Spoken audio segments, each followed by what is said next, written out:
તો આજે આપણે બનાવીશું દૂધીના મુઠિયા. આ કણકી કોરમું ઘરે દળવા માટે હું અહીંયા 2 વાટકી ચોખા અને 2 વાટકી મિક્સ દાળ લઈ લીધી છે અને એને ક્રશ કરી લઈશ. હવે આપણે નાખીશું આમાં આ મેઇન ઇન્ગ્રેડિયન્ટ કણકી કોરમું થોડું થોડું કરીને. જે હું એ ચોખા અને દાળને પીસી લીધા છે એનું કણકી કોરમું ઘરે જ બનાવ્યું છે.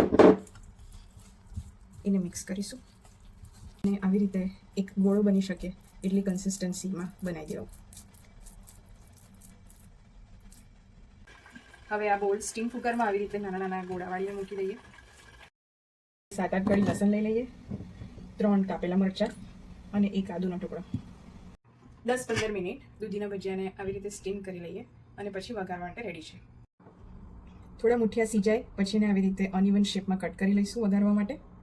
હવે વઘાર માટે એક વાસણમાં તેલ લઈએ, 3-4 ટેબલ સ્પૂન. તેલમાં હવે 1 ચમચી નાખીશું જીરું,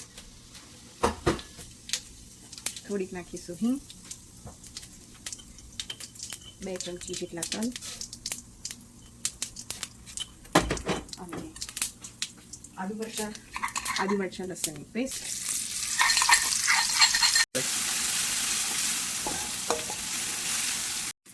અને આપણે એમાં ઉપરથી નાખી દઈશું કટ કરેલા મરચાં. સારી રીતે આને મિક્સ કરી લઈશું. સ્વાદ પ્રમાણે જોઈએ એટલું ઉપરથી મીઠું અને મરચું નાખી દઈએ.